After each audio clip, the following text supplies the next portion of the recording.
We're excited to announce that our very own podcasting platform, Zencastr, has become a new sponsor to the show. Check out the podcast's discount link in our show notes and stay tuned for why we love using Zen for the podcast. You're listening to the Archaeology Podcast Network. This is the CRM Archaeology Podcast. It's the show where we pull back the veil of cultural resources management, archaeology, and discuss the issues that everyone is concerned about. Welcome to the podcast.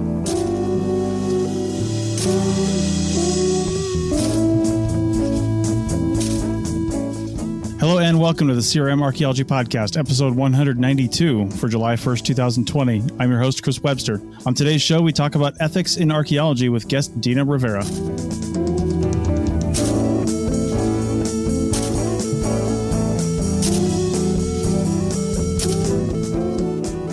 Welcome to the show, everyone. Joining me today is Bill in California.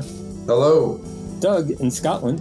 Hey, everyone. Today, our guest is laser scanning 3D model building bioarchaeologist Dina Rivera. She is a recent graduate from the University of South Florida and one of the Register of Professional Archaeologists' newest members and interns. Focusing on digital identification of human remains, repatriation, and heritage preservation, she's currently working on social media outreach for this RPA, encouraging participation and engagement with their archaeological ethics database, as well as encouraged membership in the International Register for Archaeological Professionals. Welcome, Dina. Hi, thank you. That bio has a lot in it, and so maybe you want to pick out whatever you feel like is most important, or what else you'd like the listeners to know about. I'm a bioarchaeologist. I work on human remains, and I'm trying to figure out a digital way for identifying them to help out law enforcement and to help out repatriation efforts, like in lost cemeteries or in mass grave situations. But that's not what I'm doing this summer. No, you're working on the ethics database, right? Yes. Yeah, well, and I feel like reading your bio, you have like laser scanning and 3D model building along with bioarchaeology, and you know, that's frightening confluence of ethical concerns, right? So, absolutely. Yeah, do you want to talk about that at all? Well, just in working with human remains, there is an enormous amount of ethical concerns where you are having to worry about who these remains, quote unquote, belong to, what cultural groups should they go with, who should be handling them, if they should be photographs. There are so many questions that are involved in using and being a respectful practice for handling in human remains. Sure. And that kind of ties in with the RPA's archaeological ethics database, right? Yes. Tell us what it's about. At this moment, it's very much this intern-driven repository for anything that has anything to do with archaeological ethics. And it includes subjects like globalism or professionalism, commoditization of archaeology. It includes, how cultural resource management should be best practice, how to work within the community. It has blog posts, articles, books, syllabi from classes all over the place. California has to be one of my hardest places to catalog because they have so many great classes regarding these really contentious issues in archaeology. I confess that, I'm on the register. I'm an RPA, and I've known about this database, and every time I look at it, I'm like, wow, that's really cool. But I'm not sure I've ever figured out a way of like really using it in my day-to-day job sort of process. I can see how that would be difficult, especially in CRM archaeology, where you're very much the boots on the ground. And the database is very much more towards the theoretical or academic side of archaeology. However, it has resources for how to engage the public. It has resources on how to ethically participate with the community that you might be in. So if you are doing some prior research to a place you're about to go, it might have some information that might lead you in with a little bit of a head in the right place, or, at least a little bit of foreknowledge that can help in your endeavors. Just to clarify, this is the joint database between RPA and CIFA, right? Yes, sir, this is. Yeah. So for North American listeners, CIFA is the Chartered Institute for Archaeologists, which is the RPA of the UK / also they have I'm not sure if they're chapters is not the right word, or joint. So there's like also a CIFA Germany, CIFA Deutschland, and I think there's a CIFA Australia now as well. I can't remember if they're special interest groups or something, but it's sort of the idea of professionalism going a bit cross-country, I guess. Mm-hmm. And this is the database that was launched, was it 2 or 3 years ago? What was the background to the database and the whole creation and everything? It was headed up by the Ethics Commission first intern, Patricia Marker. She's currently a PhD candidate. Forgive me, I don't know where, but she was the first intern, and she set up the database, a very simple WordPress engine. It was openly accessible globally, and the idea was to improve those sort of availability of these resources, availability of these articles and blogs all in one place. So working with Kenneth Atchison, Dr. Atchison, who is our CIFA part of our membership, he has helped me direct a lot of what he want out of this social media push, this enrollment, this participation, and create more understanding on the ability of what you can do with a database. Stephen, earlier you were sort of mentioning how you might use it and stuff. And Dina, can you tell us a little bit? I've looked at it. I'm probably not the best person to describe it, but there's like a browser, like you can browse topics sort of section of the website as well. So if you don't know where to start, isn't there a sort of a good starting place on the ethics website as well? Admittedly, I find the interface a little less user-friendly, and I think that was a choice that they made for what was available for ease of access and such. WordPress engines are free, but there is a way that you can search it by keywords, search it by strings of threads. You can search by main topics. I did in my internship last year suggest that, to include more advanced functions like being able to search by author, by date, but wasn't in the availability at that moment. Sure. I agree. I think it could be a lot easier to look through it if you didn't know where to start. I think that then part of that will be using the social media to create the public outreach of people knowing it, and then they may be able to use it better. Right. Well, and I took a spin through it this morning to kind of refamiliarize myself with it.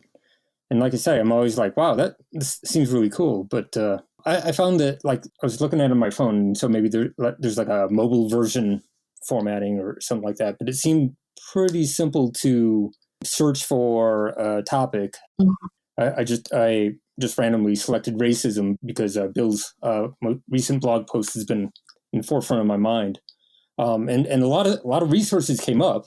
I don't know like how much a person can refine it if I was looking for something specific, or like I didn't really push the boundaries of, like, it didn't give me exactly the article that I'm looking for, because I was just kind of seeing what was there. I thought it was interesting that there were a lot of blog posts in there. Yep, there are a lot of blog posts, as those seem to be the more cutting edge of the public opinion, what's happening right then and there, and it happened in a quicker means than getting it through a journal article, which has to go through a peer review process and such like that. And I do believe that I had shared Bill's Archaeology and Racism article on the RPA website a couple of days ago, because given my own position, given my own experience in the days that the interesting times that we're in, I feel that I could bring that sort of relevance and accountability to professional archaeology, in that means that we can address these very, very sticky topics, and they need to be addressed, even if it's going to be divisive, even if it's going to be difficult. Sure. They're important things to talk about. The issue is going to be addressed, even if that way they address it is by doing nothing, because so far what we've seen is, for many years, people haven't really been doing very much. And then I have seen quite a bit of stuff happening specifically with, California Archaeology and the Society for Historical Archaeology, and especially stuff, including tribal historic preservation offices. I mean, they're really behind a lot of the stuff that I was writing about as an example of how you can address discrimination with archaeology, basically by them taking it over themselves and doing what they can to handle as much in-house as possible. So inaction or action, either which way, something's going to end up happening. But I was looking at the database. It's great that it's mostly blog posts, because you're right, blogs are where the stuff is starting to come out. I mean, white papers, journals don't really want to publish white papers anymore. So blogs are the new white paper. And like in that world, having a database like this is, great, because you can search through and you can kind of see the most recent stuff that's going on and who's been writing it, and then, use that as a starting point. I guess the question I wanted to ask is this open source? Can we all add to it? Or, how are you compiling all these blog posts?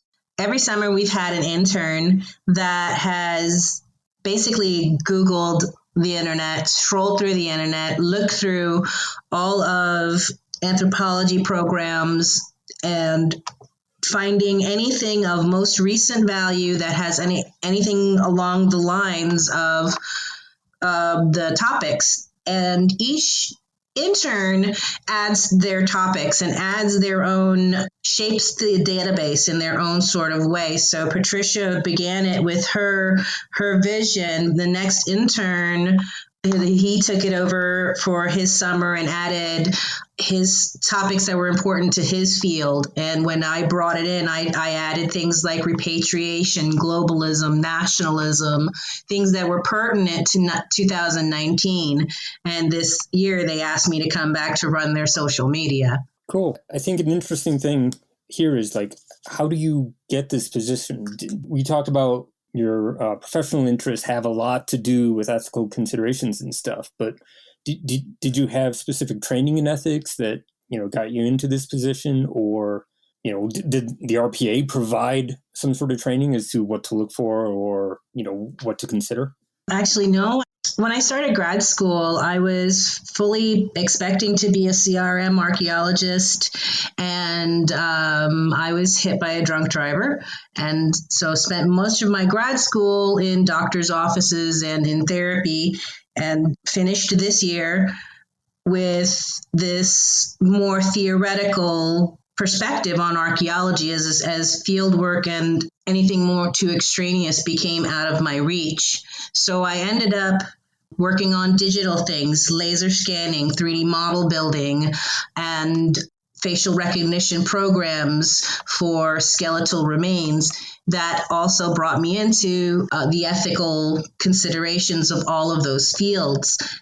Then at the SAA's 2019, I presented on the ethical engagement of science and social media. And that was, I believe, what helped the Ethics Commission make their consideration for me. I applied for it. The RPA sent an email proposal out for it, a request for proposals, and applied and got it for last year and this year. Oh, wow. I'm glad you're okay. And congratulations on getting it. I'm okay. Boy, oh boy. It's quite a story. Yeah, what a change in event. So you say that feel like your discussions about ethical use at the SAA help. Maybe you can tell me a little bit more about the SAA. They've got a lot of stuff on their plates. As far as their involvement in the database, maybe you could tell us a little bit more about what they're trying to do. Their involvement in the database as of last year is that we would create ethic bowls, those scenarios for ethic bowls. We would create those. The interns would write them, and they would select from a pool of however many that have been written. Otherwise, I believe last year, after There are difficulties in addressing the issues of sexual predators in their midst, which is, again, a very sticky ethical subject. And it's also sad that it's a long-term problem, too. It's also sad that it exists, but also that in a year, it's like they're waffling on what to do about it. But that was really the question, like, is this part of their attempt to try and remedy the situation among the SAA? As far as I know, no. There is no real association between their fumbling of that situation, which I have plenty of my own choice opinions about, but I think the RPA Ethics Commission is completely separate, as it had the inception was, I think, a couple of years before their gaffe. We're kind of out of time on this segment, so we're going to pick this right back up for the second segment. Back with you in a moment. Chris Webster here for the Archaeology Podcast Network. We strive for high-quality interviews and content so you can find information on any topic in archaeology from around the world. One way we do that is by recording interviews with our hosts and guests located in many parts of the world all at once. We do that through the use of Zencastr. That's Zencastr. Zencastr allows us to record high-quality audio with no stress on the guest. Just send them a link to click on, and that's it. Zencastr does the rest. They even do automatic transcriptions. Check out the link in the show notes for 30% off your first 3 months, or go to zencastr.com and use the code CRMARC.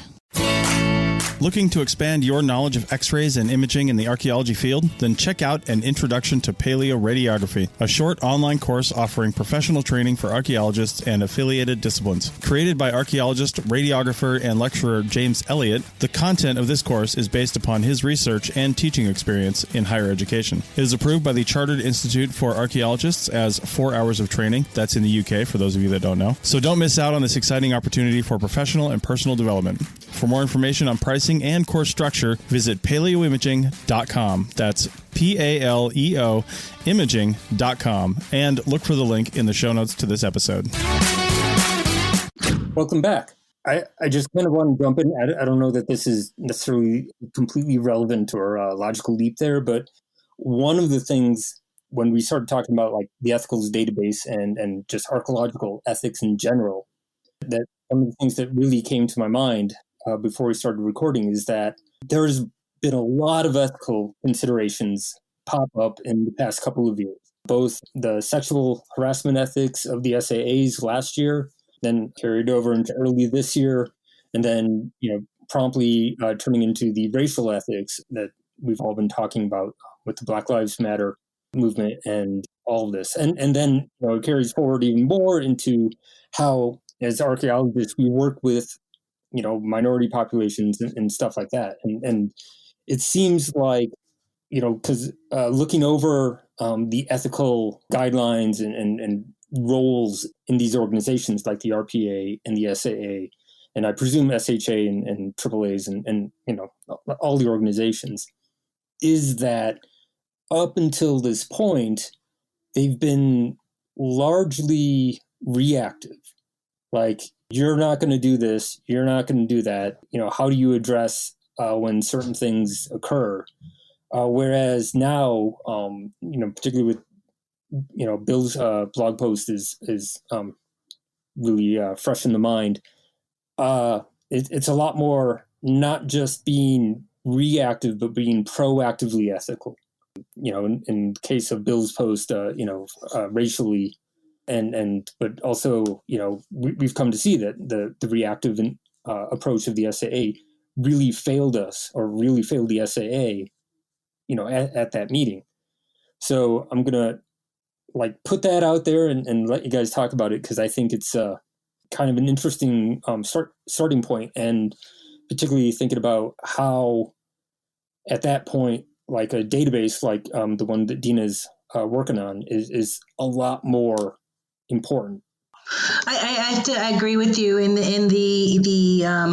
way that this affects the realm of ethics, ethical practice, ethical practicum in society. And I think as archaeologists, we should be asking these questions of ourselves, that do I really know more than the community that I'm going into? Do I really need to be taking these particular resources of information over other resources of information? And that all weighs into the systemic problems of who's get to say what in what arena. And here you are speaking truth to power in ways that would not be acceptable many years. I would say, 10 years ago, would you even say a decade ago, would you be able to do these sort of conversations and pave these ways for people to be proactive? You make this possible for us to connect the resources, connect the people and the know-how in order to be proactive. Well, I think, yeah, but I feel like the database enables us, like adds volume to the sort of stuff that, we've been saying. Correct. Yeah, and the database also gives me a reason to blog again instead of just writing articles, Well, I mean, we're living through like a complicated thing where there's big time change happening, and it's been happening for a long time. And, there's environmental change, which of course archaeologists have been working on for a long time, but then that connects to like social and economic change. And when it comes to archaeology, there's really kind of two things going on. There's, the societal change, and then archaeology's reaction. So archaeology is like, a step or two behind big time things that are ended up happening where, all of a sudden there's all these rules on equity and inclusion and stuff that happened a few decades ago. And then universities start pushing like real hard for this to happen. And, it's kind of part of the equal opportunity legislation of the United States. And so then you kind of see like universities make some kind of steps towards changing these kind of things. But the government and in CRM, you don't really see it because these entire structures are developed where it's like way more likely for someone white to finish the entire, obstacle course of education and everything to be an archaeologist. So when you get to that kind of like, well, we hire the best fit or the best candidate, well, all the people who end up being best fit and best candidate, just by the way the entire thing is set up, end up being white. And so, you have the CRM companies that if there was someone who ended up being that best fit in quotation marks, they would definitely take them. But, our entire society set up so it's less likely for someone Hispanic, someone Black, someone Native to be that best fit. So archaeology's reaction is kind of like behind the thing, like, wait, us too? Like, wait a minute, we're part of the problem too? Well, we didn't know that. And it's like, yeah, that's kind of crazy that you didn't know it. But by the way, we're telling you that you didn't know that.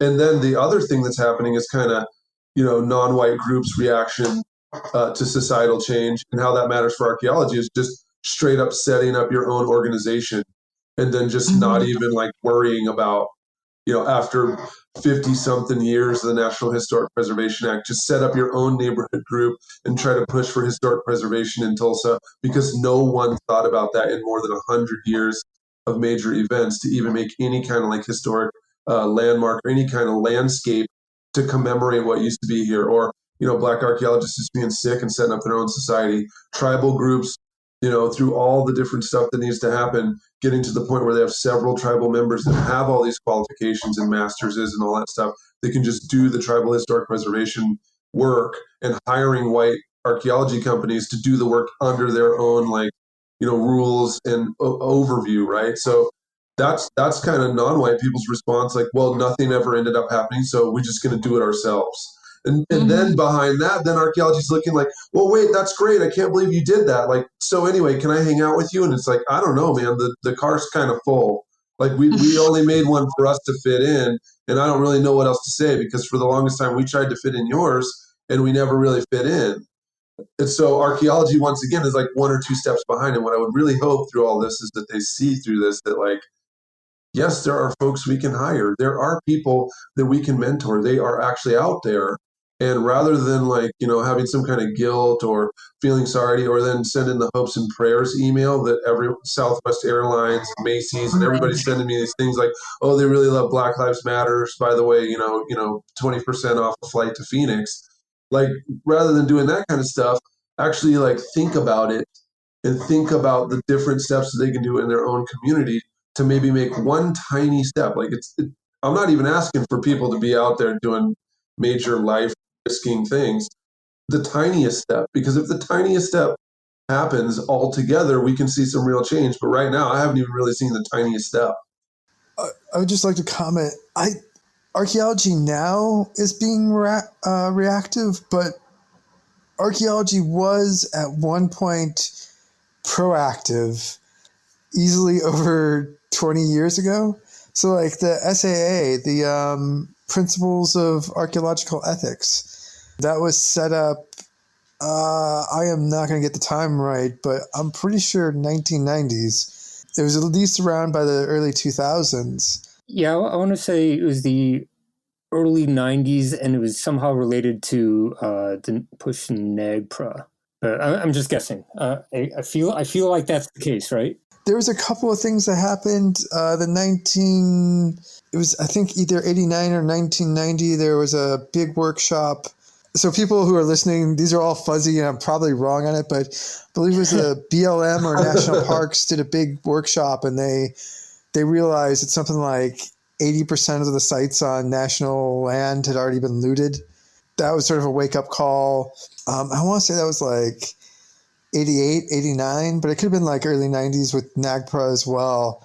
And there was kind of a push. And I mean, that was sort of revolutionary if you think about 1990s and a professional sort of still very academic. And I'd have to say SAA is still pretty academic focused society to actually like put together ethical statements and things like that was pretty revolutionary.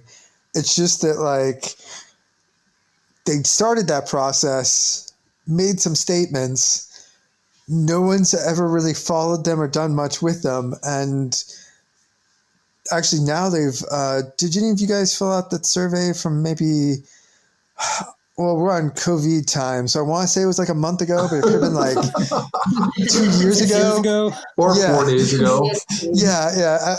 But there was a survey that went out from one of the working groups or committees at SAA to sort of figure out about like revising, the archaeology principles and ethics, and the SAA's one.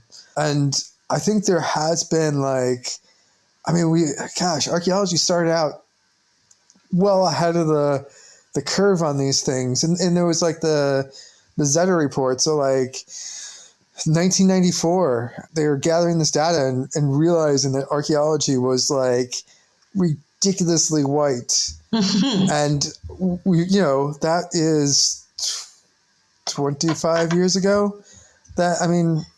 Publication came slightly later, but that's it.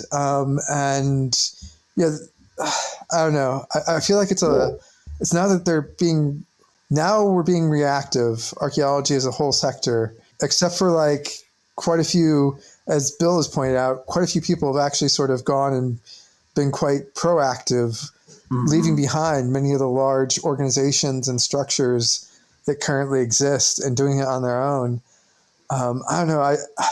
There was at one point that we were proactive, but it just got bogged down. And I think this is a huge problem with ethics, is like everyone wants to have a standard of ethics as long as it doesn't like require them to do anything. Yeah, exactly. And that's where the buck stops there with all those ethics statements, because they were created and it came after years and years of Native people pushing for their own repatriation of their own artifacts that were on display at museums, and all kinds of crazy stuff happening to their things where they can't even actually see them, right? And stuff that we collected for over 100 years. So they want their stuff back. And finally, after a long battle, they get NAGPRA. And then right after that, all of a sudden you start to see these ethics statements. But it was still, majoritively white archaeologists making these rules for themselves. And then we see how that all ended up happening 25 years. There was nothing built into force engagement with non-white people.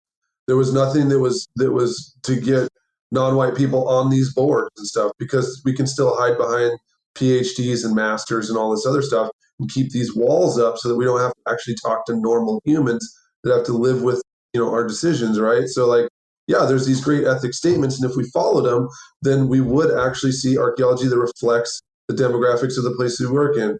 Archaeologists working in Nigeria the people that at those conferences actually reflecting the demographics of that country, the people working in the United States reflecting those demographics. But we haven't seen that, and it's been a whole generation.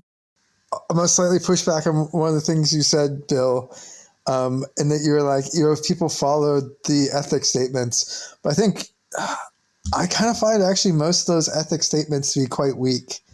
Like, if there's any ethics, any of our listeners are putting together an ethics statement for your organization, your company, yourself. If your ethics include something that says like follow the local laws, it's not an ethics statement. It's like a best practice statement, possibly there. Maybe that might, it's like the weakest best practice statement is like, yeah, follow the rules.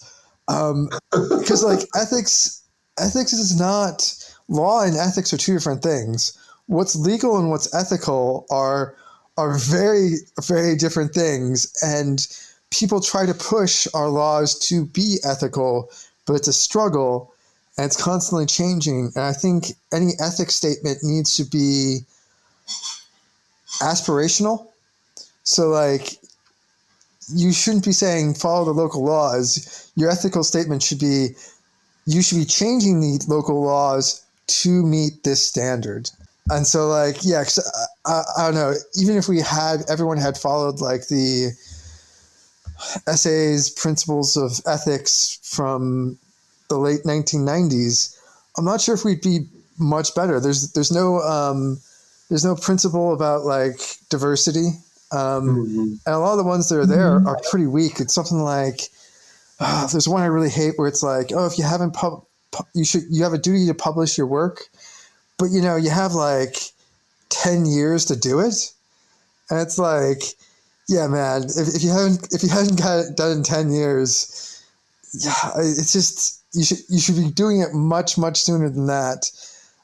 Even interim reports, big projects in CRM, we put out interim reports much more rapid pace than like every 10 years. And I don't know, it's just, I think we started out somewhere good, but we really need to actually, like, if we're going to have ethics statements, we actually need to have ethics statements and not sort of wishy-washy, hey guys, like, let's follow the rules and not try to make waves statements is what they usually tend to be.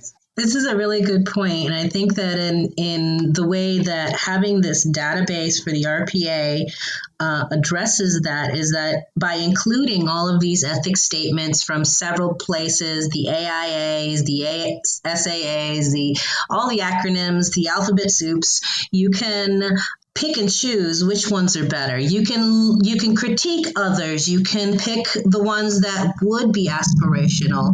And I have to agree that a lot of them are very mild languaged. They have a lot of trying to appeal to as many people as possible, which is not exactly what you want to do with ethics, because ethics evolve just like society evolves. And you can't legislate ethics. It's not law. It's ethics are the moral code of the group of the people that you're with. And like you said, if you're going into a foreign area to do your work, your ethics should be to help them better themselves. And it may not necessarily be, follow the law, respect the law of the land. If that's the case, then I'm in trouble. Well, on that note, let's wrap up this segment and pick back up for the third segment. Back in a moment. You may have heard my pitch for membership. It's a great idea and really helps out. However, you can also support us by picking up a fun t-shirt, sticker, or something from a large selection of items from our TeePublic store. Head over to arcpodnet.com/shop for a link. That's arcpodnet.com/shop to pick up some fun swag and support the show. We're recording with our guest, Dina Rivera, who is the intern basically in charge of or working with the Archaeological Ethics Database for the Register of Professional Archaeologists, the organization I can't remember the name of, even though I'm a member. And we're having a very interesting conversation about ethics. We were discussing between the segments, basically like the third segment, we got, 15 minutes to go. How do we leverage all this into moving forward? So, yeah, we were discussing this a bit in the back channel, and Bill had basically just said, there's going to be a lot of articles about racism and harassment, and there's going to be a lot of, we can already see it, how many corporate social media accounts have put out statements about Black Lives Matter in the last couple of weeks, all sorts of stuff. So there's going to be a big push and stuff. But Bill's concern was, is it just going to be a bunch of push and like no follow through? And I have a slight rant on that, in that when people are sort of considering the ethics of trying to do work around these issues, so around these issues of racism and around the issues of harassment, and I mean this covers everything, around issues of, say, human remains and repatriation and things like that. I'll probably give a little bit of a story that I think basically really well encompasses it. Is that here in Scotland, a local museum department, I guess you could call it, it was thinking about doing something around Black people in Scotland, and putting together, some sort of museum exhibition and things like that. And my wife, as the only Black person in their entire department, was asked, they'd like, her opinion on this stuff, and they were talking about how they want to do something to engage the local communities, the Black communities. And they're like, yeah, and we'll do this big exhibition on like slavery and stuff. And I feel like that's going to be what's going to happen with a lot of this push on like ethics. People are going to be like, oh, yes, we should do all these things about that. But my wife's response was like Black people don't need to be reminded about slavery.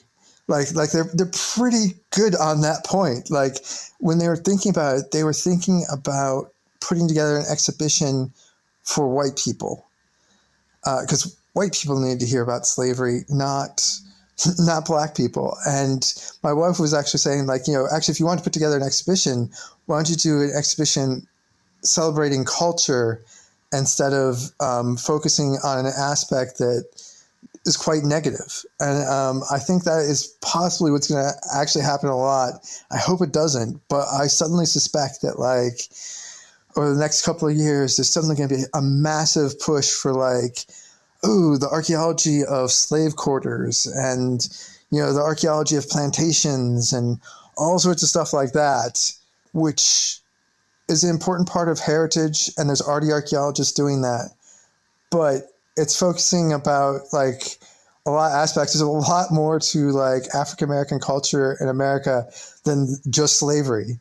And I just feel like we're going to end up with that. And similar to how we had the statements, the ethics statements at the beginning of the 2000s and the 1990s, there's going to be a lot of statements, but I'm not sure if there's going to be follow through.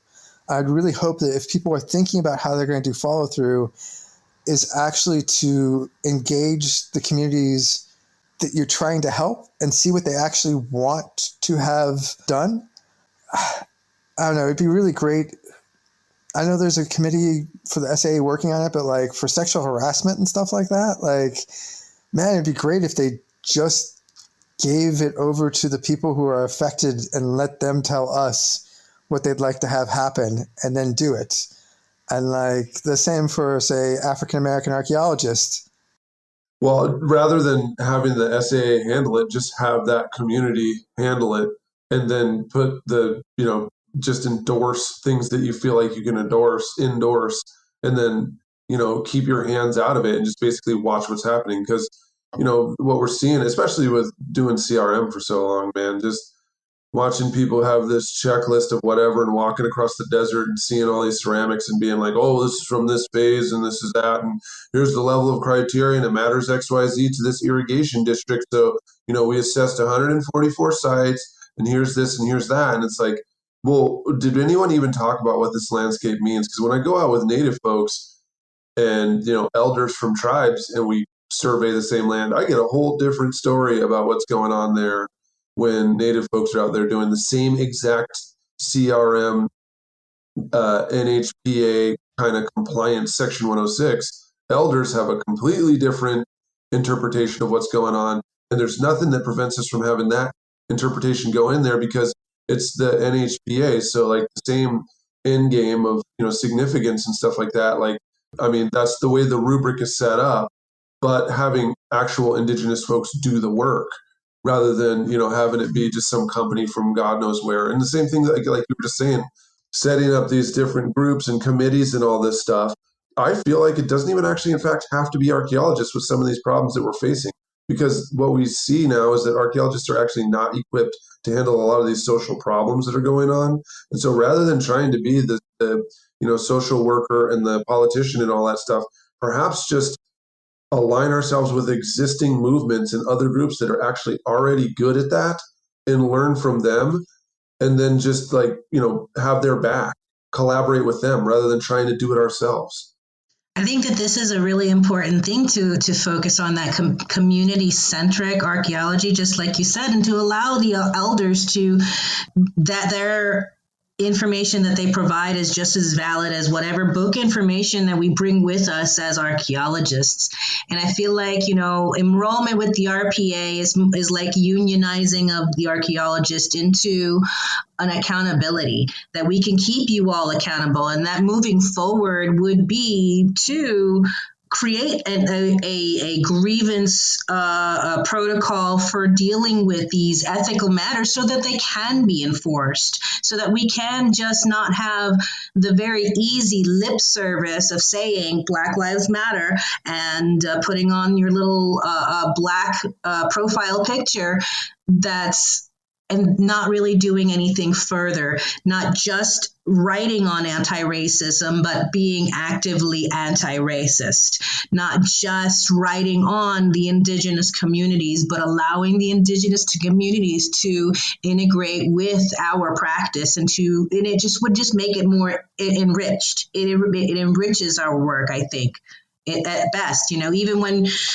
CRMs are putting forth more reports than, like you said, the white papers we had mentioned earlier, that those reports could potentially enrich other information later, and to add that into the database and to add those sort of means for accountability, I think is an important way for moving us forward with ethics and archaeology. Well, that brings up an interesting point in my mind. Thinking about like ethics and being able to file grievances about ethics and stuff like that. Like if we start taking a proactive approach that somehow bucks the process as it's laid out in like the Code of Federal Regulations 36 CFR 800, that like there's a process, right? How we manipulate the status quo process, and if we fail to do it, that there could be grievances about not being proactive ethically. I might just be rambling here. But like, how would that even work? Like, how would you be able to be like, if it wasn't an established process of doing the projects, how do we push that? How do we get that so like grievances can be a thing? Well, the RPA already has a grievance system, but I think it should be able to encompass how society has changed to include the voices of the people who are affected by these sort of things. So, I mean, that's a way that the RPA can definitely move forward and evolve with the time.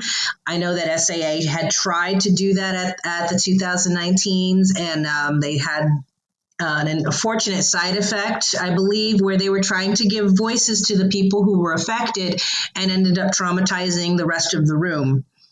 That sort of misstep is something that we can avoid by appreciating those sort of situations, appreciating the words of the people who were affected, like in the blogs. We put those into the database to include that so that we can eventually collate those words into a codified research that says this at this time, this was digitally what was the impression of SAA ethics right at this very moment in time, like a snapshot. That's a good suggestion.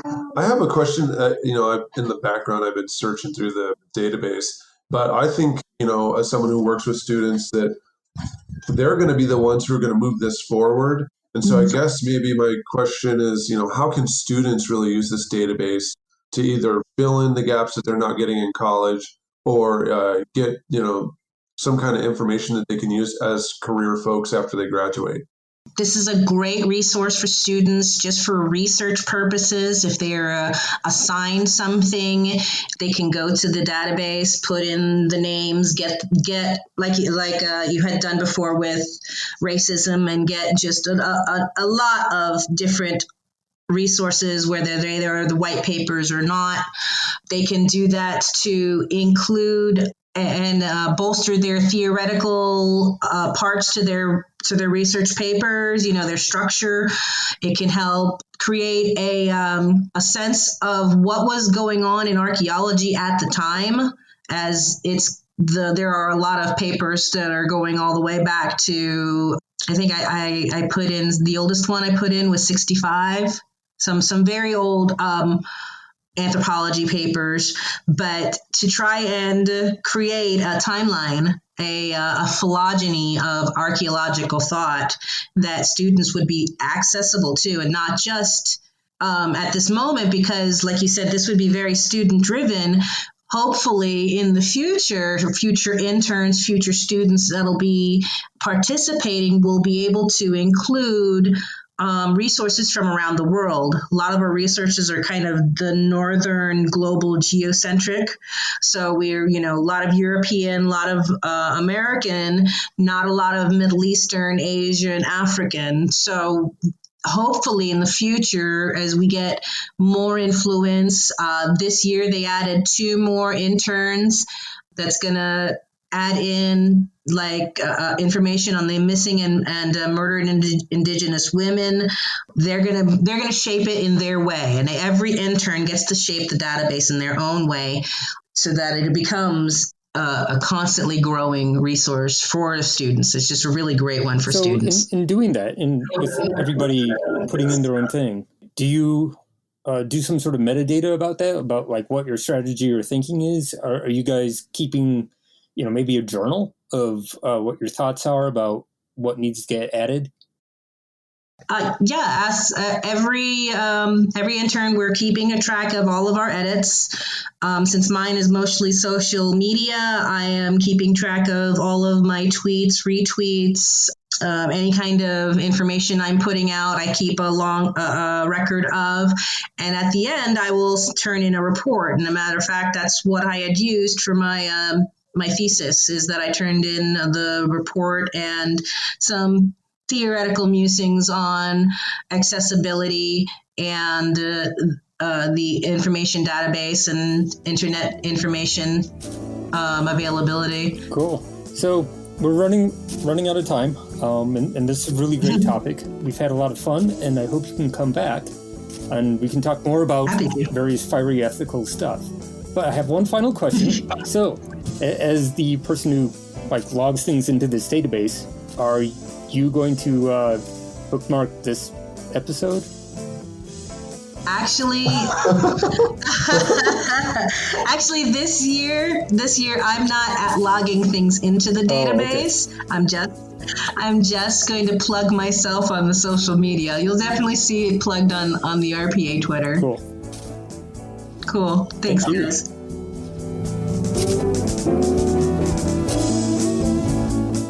That's it for another episode of the CRM Archaeology Podcast. Links to some of the items mentioned on the show are in the show notes for this podcast, which can be found at www.arcpodnet.com/CRMArcPodcast. Please comment and share anywhere you see the show. If you'd like us to answer a question on a future episode, email us. Use the contact form on the website, or just email chris@archaeologypodcastnetwork.com. Support the show and the network at arcpodnet.com/members. Get some swag and extra content while you're there. Send us show suggestions and interview suggestions. We want this to be a resource for field technicians everywhere, and we want to know what you want to know about. Thanks everyone for joining me this week. Thanks also to the listeners for tuning in, and we'll see you in the field.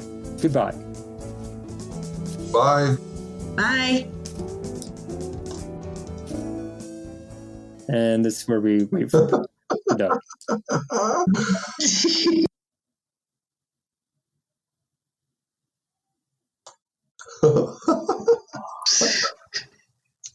This one might break records. Yeah, well, it's not even Chris, so like the rest of us don't care.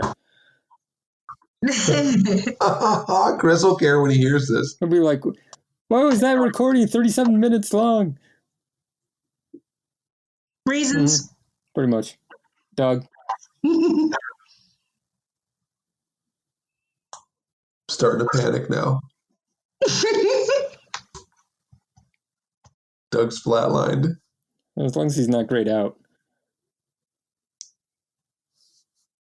Is he waiting until the last second so this is exactly 20 minutes long? Could be, except Chris is just going to clip it, so. 37 minutes. Oh, God. Do it. Doug, help us. Goodbye, everyone. Goodbye. I really hope Chris leaves in like your guys' commentary. That'd be hilarious if it's just like a good 2 minutes of that. I was like, this is going to be the one day that somehow the transatlantic cable breaks and like we lose Doug fully and we never get closure. Yeah.